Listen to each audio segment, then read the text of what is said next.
I'm about to leave my yard. Перистые облака. No good.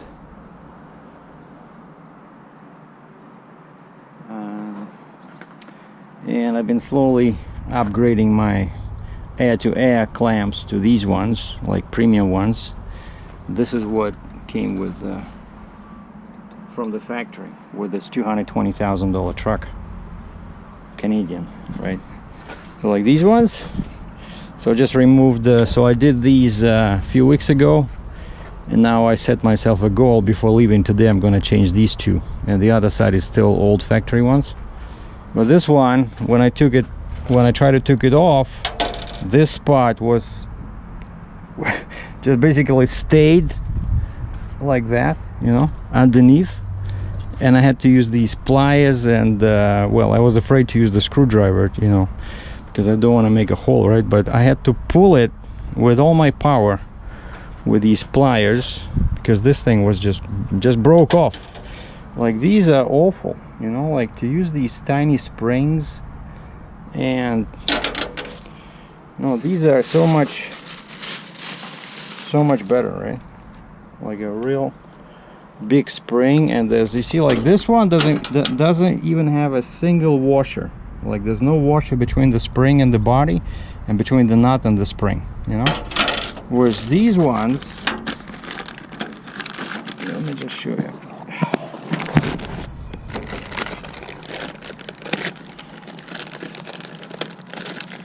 I got them from my local Kenworth dealer. See? These ones, like over here, it's the same band, the same width. I was trying to find something wider, but they said no. But over here, check this out. There's a washer here. There's a washer here. The bolt is much bigger, and the spring is much bigger. You know. So that's what we are upgrading to. So one is done. I'm just taking off this one, and then we can go. And it's all rusted. Very hard to unscrew that. I use this chain lube, but it helped a little bit, but not too much. So the plan is, just take off this one.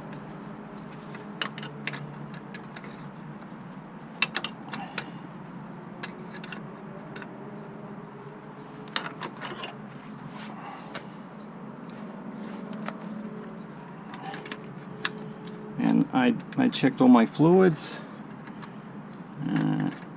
added some windshield wash, some oil. The coolant is still good, the max. And I'm dropping the trailer, and I'm going over 800 miles empty without the trailer, just bobtail. So it's going to be a walk in the park, drive in the park. And we're going to hook up to some asphalt, or as they say in London, asphalt processing machine. Number one is called the preheater. It's a machine on its own chassis, and I hook up and then drive it back to Canada, drop it, turn around, and go back to the same place. So I'm doing 2 power only loads in a row for the same customer. So same consignee, same shipper. So basically I'll be, when I was a kid, I wanted to drive a city bus. Before I knew any better, a city bus where they do the same route, I don't know, 10 times a day, 20 times a day. I would probably die there from boredom, but so now my childhood fantasy is about to come into life. So I'm going to Tennessee, back to Tennessee, back. So I'm like a bus, except I'm doing 850 miles one way, so it's a bit more exciting than driving a city bus. Come on. And with these things, you know, once you even undo the stubborn nut, then it takes another 10-15 minutes to actually remove the clamp, because it's kind of like frozen in there, you know. Like even now it's all free at the bottom, but you see the clamp is not even moving. And so you gotta be careful not to damage this sleeve.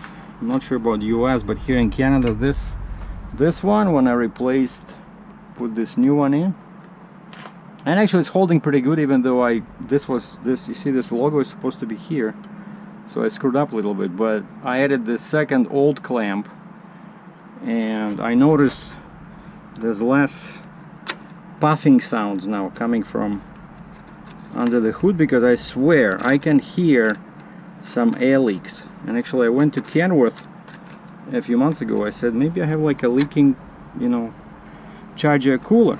Can you just test everything under pressure? You know what they do? They disconnect this and they hook up a special machine that puts in high pressure air in here, like emulating what the turbo does. And of course they didn't find anything, you know. But it's just these clamps, you know, the clamps. And maybe see, like over here, what's interesting is that I was looking at this, like that's the critical part, right? The turbo. So that's the exhaust. You see they have that same cheap clamp, and it doesn't even have a spring, because it's all metal in there, right? So it's like solid. And then here the same one, I think, no spring. Yeah, but that's just exhaust, right? I don't care that much about that part. But this way, that's where this high pressure air goes into your charge air cooler, right? And you see here, what's funny is that here they use these fully sealed, kind of like unremovable clamps. See, they cannot be made loose, because this plastic part is sealing everything, you see. But and the same here, you see this? And actually it's funny how all this air comes in here, and it's like this much, I don't know, 2.5 inches, but then it goes big like this, you see. So here they put what? Okay, so it's not even sealed. I thought this was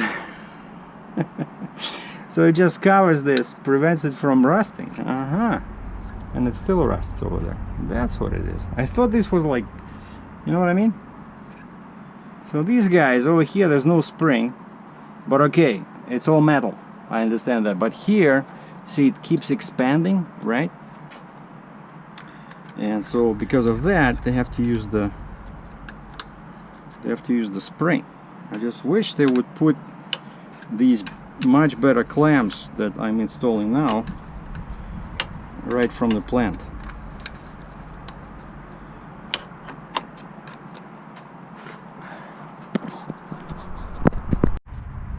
Okay, see the spring. The spring is breaking. Look at this. See? Like, this is such unexplainable, you know, how you can use this. And I think it's all Kenworth, you know, like Cummins, because who assembles this, you know? That's like all these trucks, they're pretty much the same, right? You know, same. They all use third-party components, you know, like wheels, tires, you know, shocks, springs, right? Engine. But a Freightliner might put the Cummins differently in, as let's say Kenworth or Peterbilt. But you see, like Kenworth just uses these super cheap components. So basically, yeah, I see, that's what happens. It's all loose, but it's stuck in there. So I have to use pliers.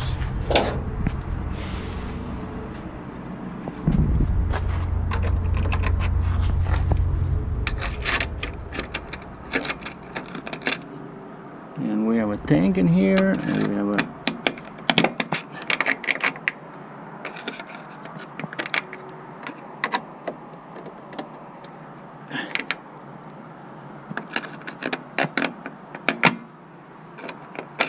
I'm just grabbing the clamp itself. But that's what I meant. Like when you take off the bolt, the screw.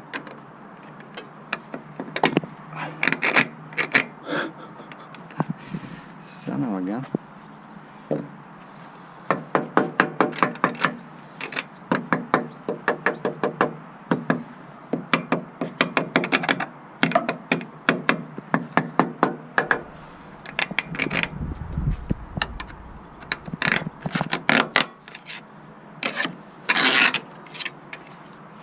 There you go.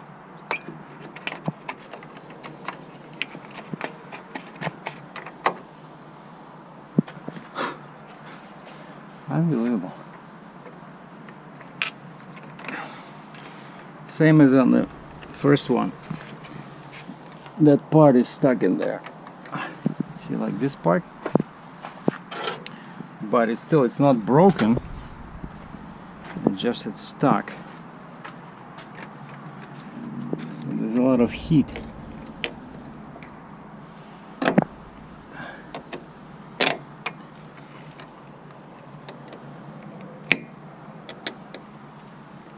I feel like a dentist, you know? Like trying to remove a tooth from an unsuspecting citizen. Doc, what are you doing there? Don't worry about it. It'll be on the bill. But it hurts. Well, what do you expect? You go to a dentist and it's not gonna hurt? Ha ha ha.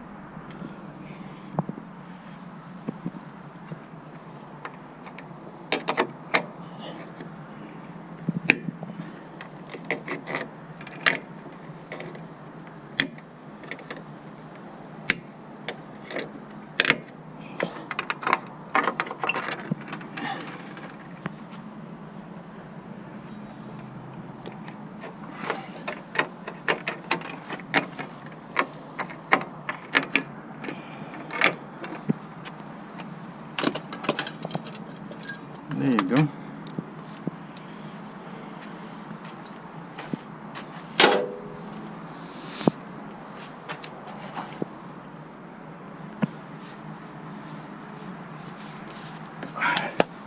All right, now check this out. So this one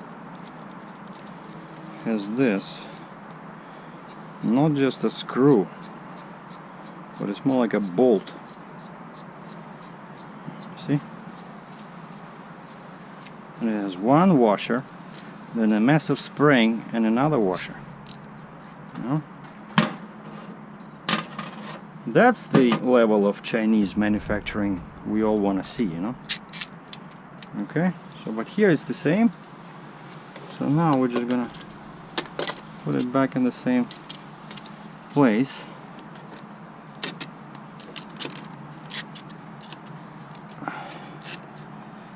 Like this. Washer, spring, washer, the big screw. Check this out.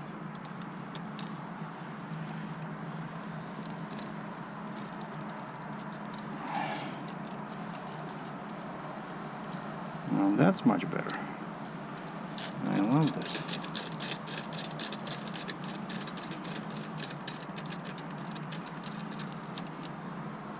So the only drawback is that was before these tiny ones I was using this 7/16, but here for some reason it's all metric 13mm.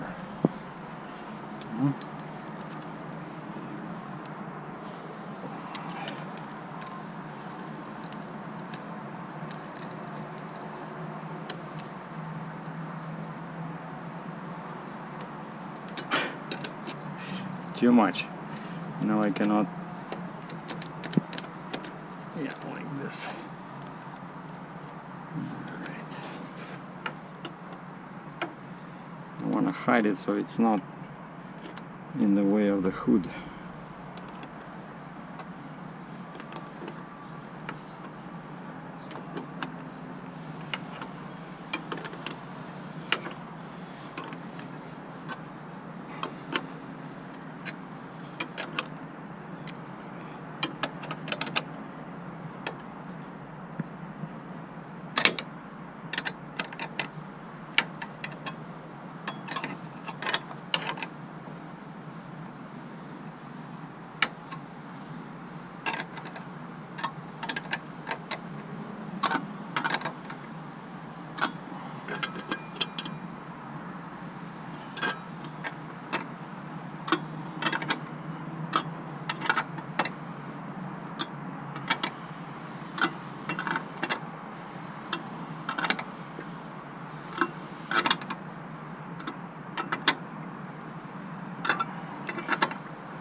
Alright, we're gonna tighten it later after the engine heats up,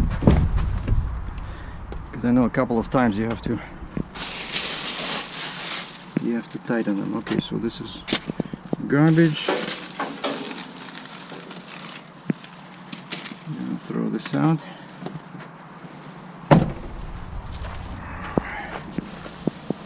That's it. That was my plan for today. And you see over here we still have these old ones, but I added this one, of course. Before, from the factory, there was only one clamp here. I just added, I never trust these, so I did the second one. But I think tomorrow is Monday, so I'm gonna replace 2 more. You know, like, there's no rush, so I do it slowly.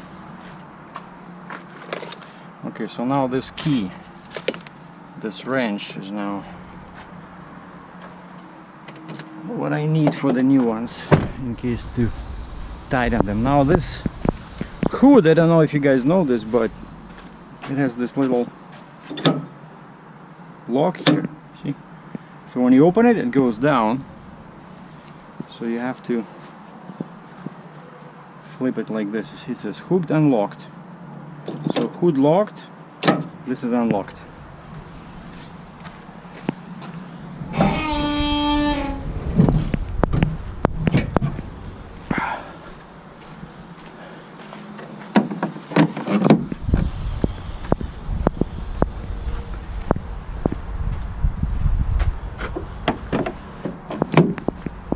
We had some hot weather. Let me check if I have any moisture.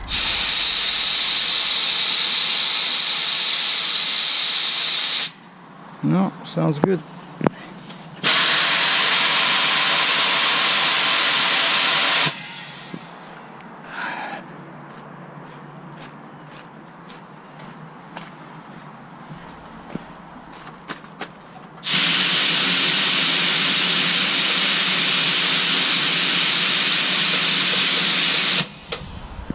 Yeah.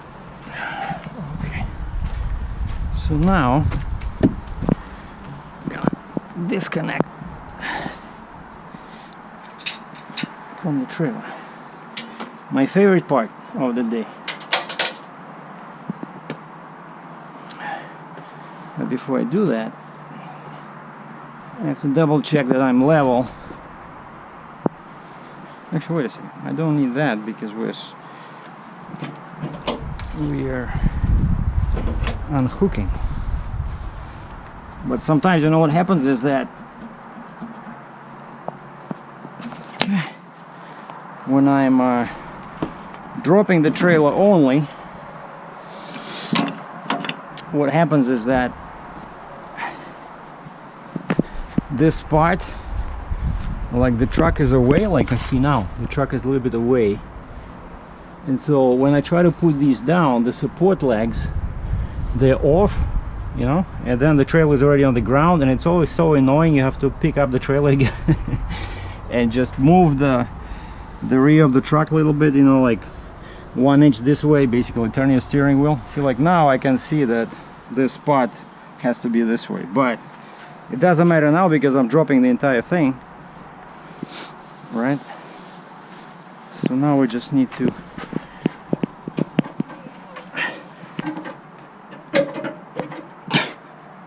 and that's another thing that happens when you're down, so I have to move the truck a little bit.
Okay, so now the trailer is raised. I can drive off. All I need to do is disconnect the hose.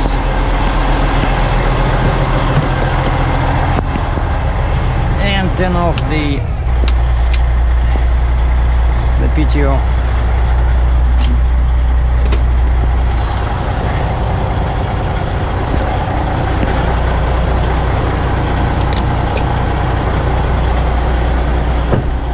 Now this is another favorite part is, well, actually disconnecting is not as bad. It's when you reconnect. Oh, and I mentioned this on the community page, is that I'm getting real close to obtaining a Jeep and a Stinger.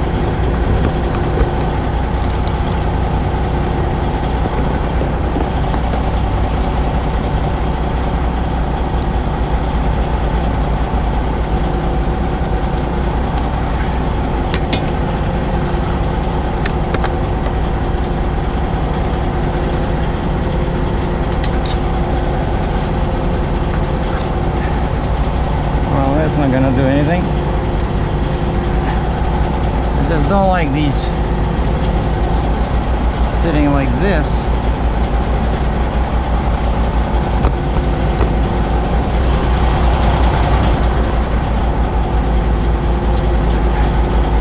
I usually hook them up with a bungee cord.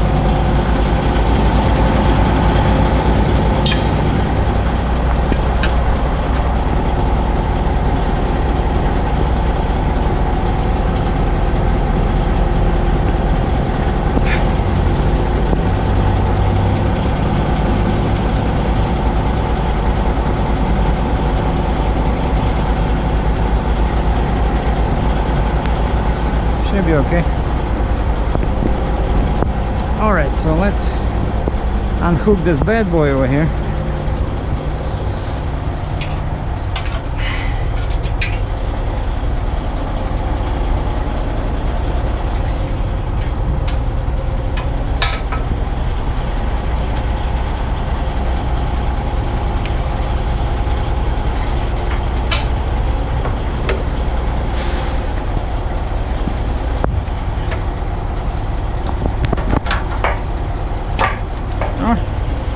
Piece of cake this time.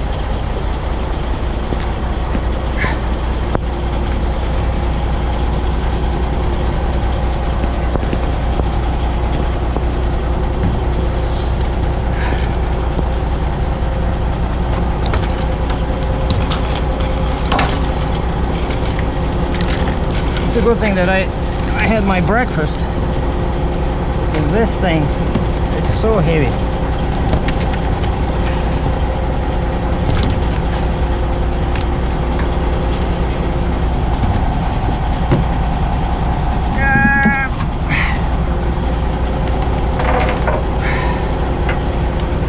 Do it like this, and then just grab a couple of bungee cords and we're in business.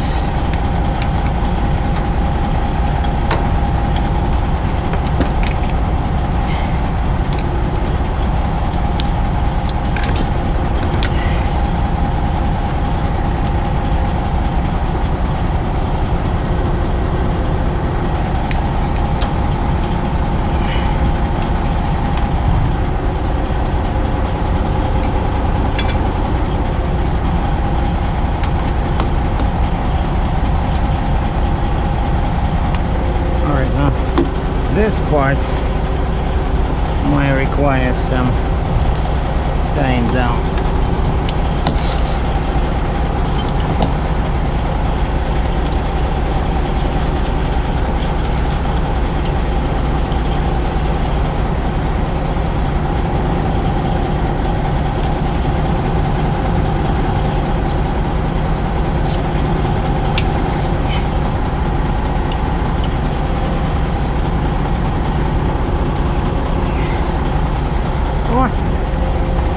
We should be good. cannot get up because of this, it cannot go down because of that, and this one is here, tied down there. Beautiful. All right, so let's double check again. Yeah, we're free to go.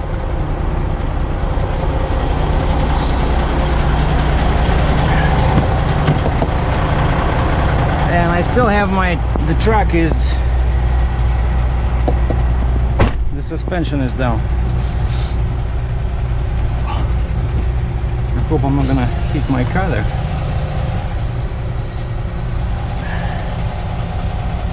Now, as soon as we separate, we can put the air back. I think it's safe now. Otherwise my tires are rubbing against the fenders.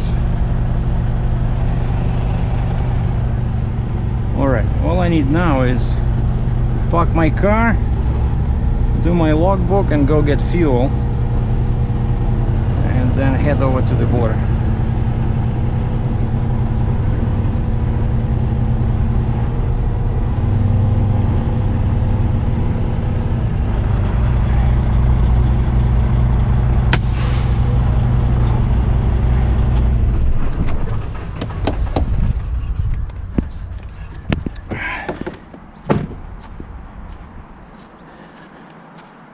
We are good. Yes, sirree. We are cooking with gas.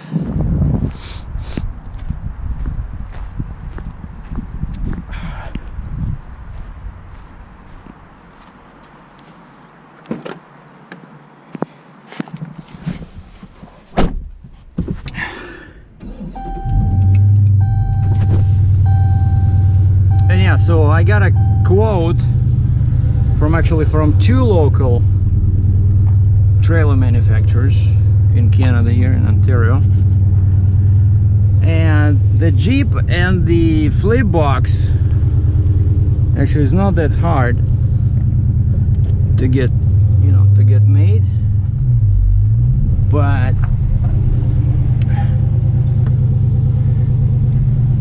the Stinger is actually what was difficult. Like that guy over there is always giving me a hard time when my truck sticks out. Okay, so if this thing falls down, we should still be good.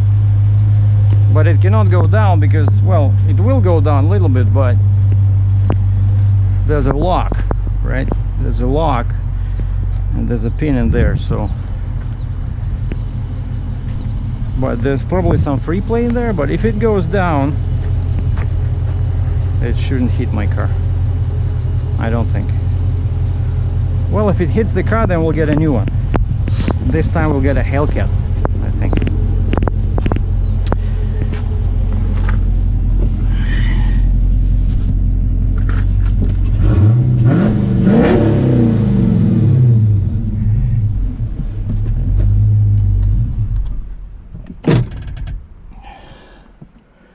All right.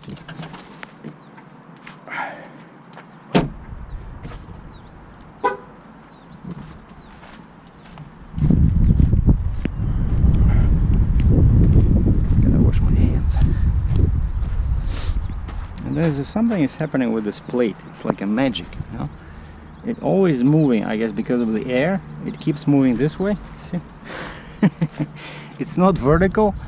If the wind, because I guess Captain Sergei is such a slow driver, but I do drive slow, I don't know what's going on there. It keeps pushing that plate backwards. Alright, logbook and fuel.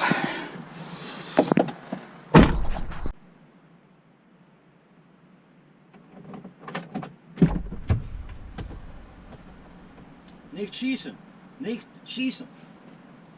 Не стрелять. Свои. Alright. We got coffee. We got fuel. And I just fueled up at $1.10, basically $0.099, $1.10 Canadian per liter, which I know people in Australia and England would be very, very envious about. Okay, now we just need to write down. I have this little notepad which makes doing IFTA much easier. So I started doing this during the, I think, the second year, because it was, if you don't do this, if you don't write down your fuel purchases, then you have to go through all your receipts, and that takes like a couple of hours, you know. Whereas this way, I just mark it, you know, like this was a cutoff on June, and I just did the IFTA for, what is it, March, April, no, April, May, June. And so I just write, what's today's date? 13, 12, 11, I think today's 11, yeah, so 0, 8, 11, 19, and then I write the town, and it's all by state. See, I have this, like, each state and province has a couple of pages. What?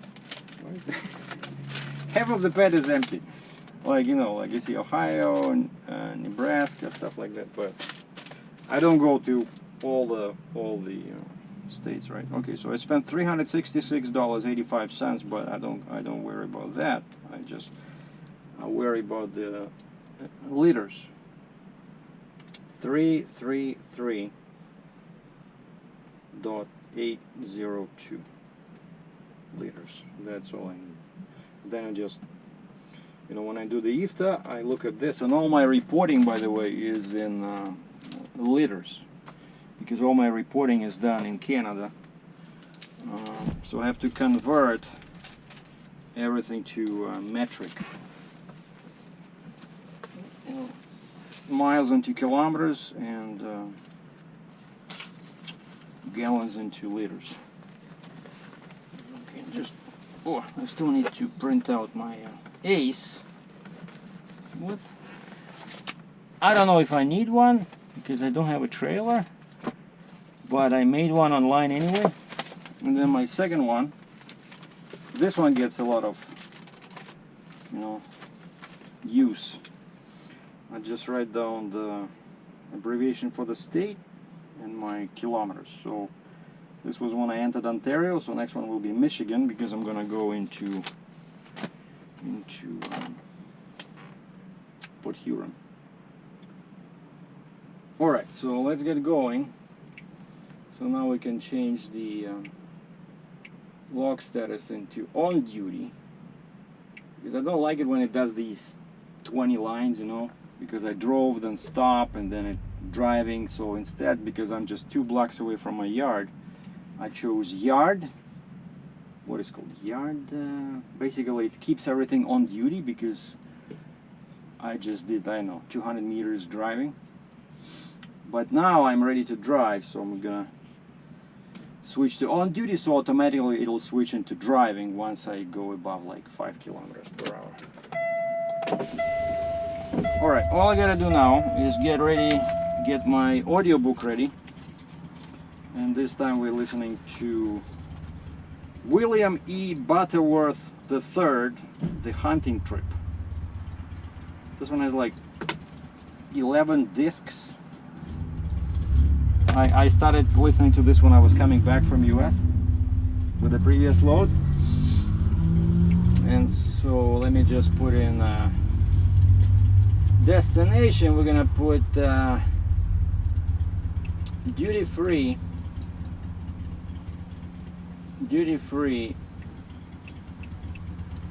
in Sarnia, or which is also known as Point Edward. That's the suburb of Sarnia. So duty free Sarnia, perfect. That's Google Maps. Directions, we are 205 kilometers away, which is 122.3 miles. Start. And now for sure, This way I'm not gonna get lost on the way to the border.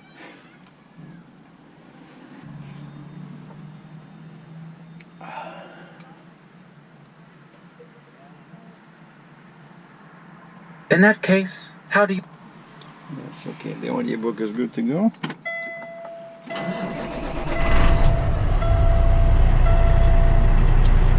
Now it's gonna start again, I gotta pause it again.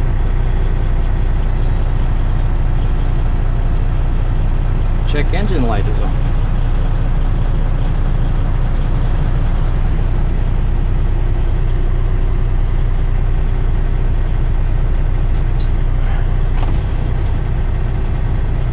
Case? Alright, we're setting the AC to auto. What is it? 70 degrees? No, 68.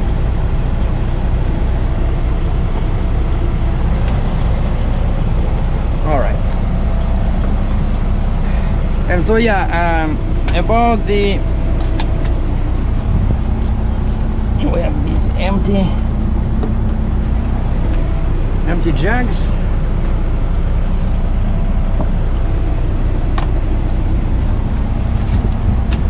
I got a little of a mess. Whoa! I found some chewing gum. It's amazing what you can find sometimes inside your truck. That's all a mess. We're gonna throw that out. All right, let's go. We good? Fuel is 95%, but I only filled up one tank. We don't need that. Okay, I got lots of depth, temperature, secondary fuel, voltage. Did I lock all my hood latches? Yeah, because sometimes, you know, that's what happens.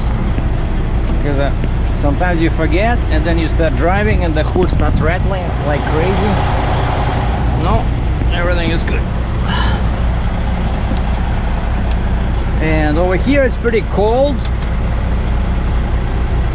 Well, in the morning it was like plus 18 Celsius, I don't know, 69, 70 degrees. But now I'm wearing shorts.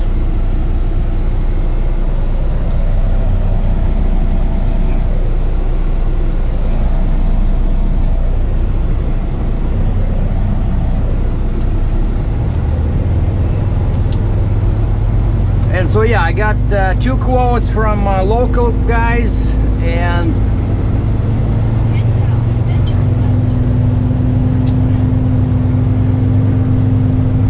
then I got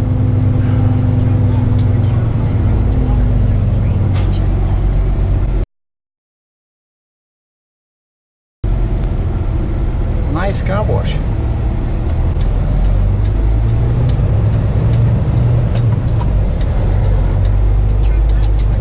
And then I was ready to go with them, but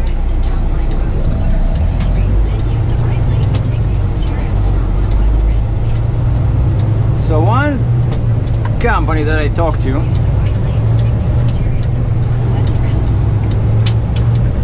they don't offer financing, and they wanted 25%.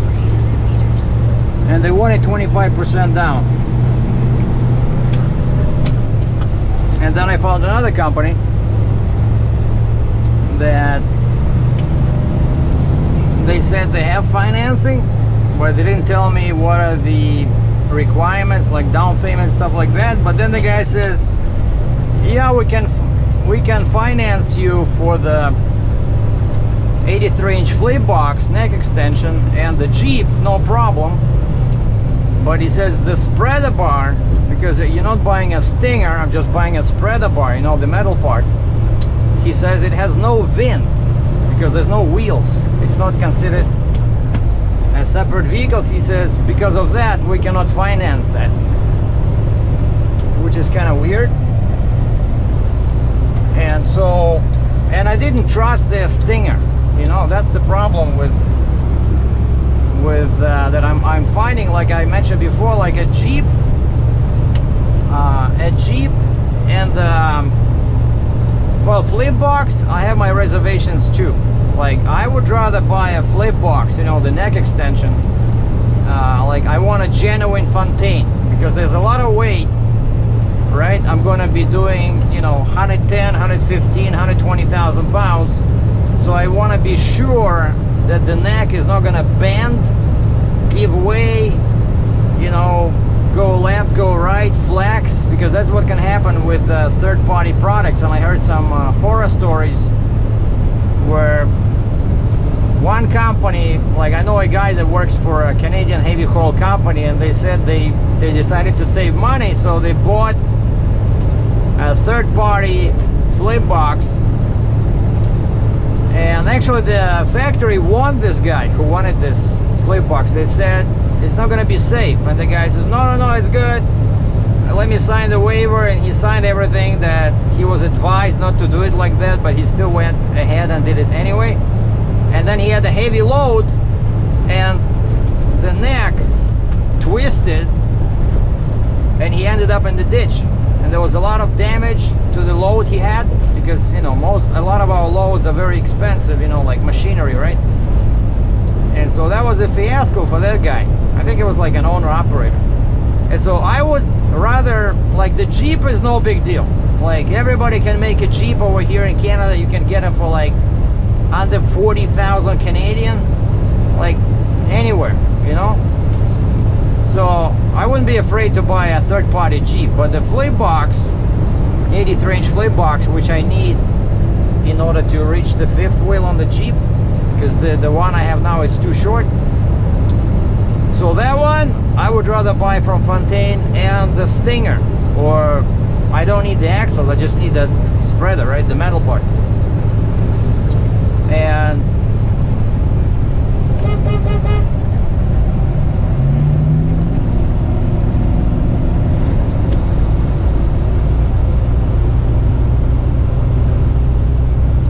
that's called how not to merge.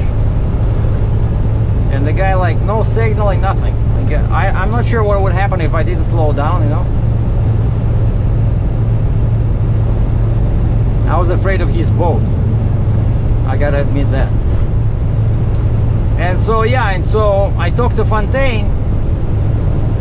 I said, like, this is the problem I'm you know, I can find the Jeep, but I don't trust local made flip boxes and Stingers. And they said, let us see what we can do. If you buy everything together, we might be able to come up with some kind of a deal. And so they worked on it, and they sent me the number, and it's a bit higher, of course, than what I would pay if I bought everything here, but this is genuine Fontaine components. Okay, but now I gotta do financing. I gotta find financing somewhere.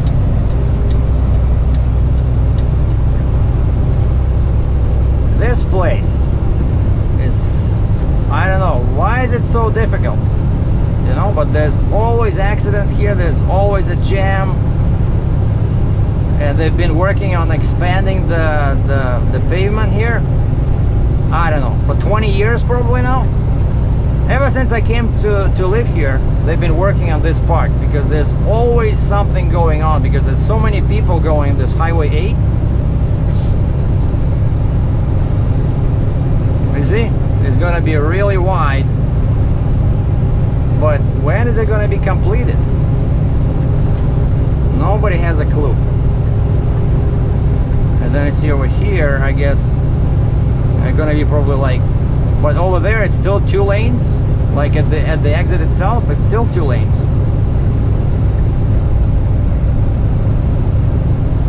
Because people are, you know, there's a big slowdown in the right lane,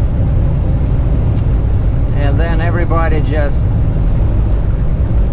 goes in the left lane and then cuts everybody off in the very last moment on the right there, and you have to change lanes to go to that Highway 8, and the traffic, especially during rush hour, is extreme. So anyway, so that's what's happening. So we have 2 loads back-to-back, power only, which means I only supply the power, the truck. The trailer is left at home, and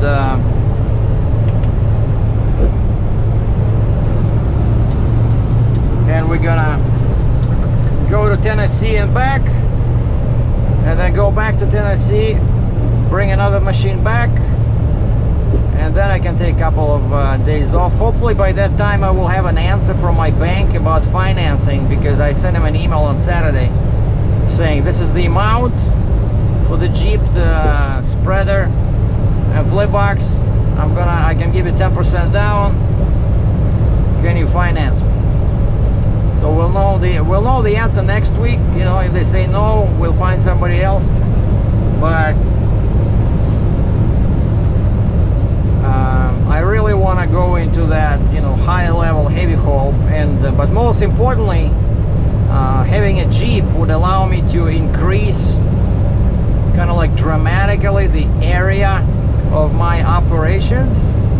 I'll be able to go to anywhere in Canada, whereas now I'm having issues in Quebec and Eastern Canada because they don't like my super singles on the pusher, and I cannot do heavy loads into Western Canada, which sometimes you see, you know, loads pay good money. And so once I have the Jeep, I can just lift the pusher, and the truck will be like a 3-axle truck, regular truck, and then I have 3, 2, 2, 2, you know, and I can go with a 2+2 in the back and a 2-axle Jeep. So that's the plan. We'll see what happens.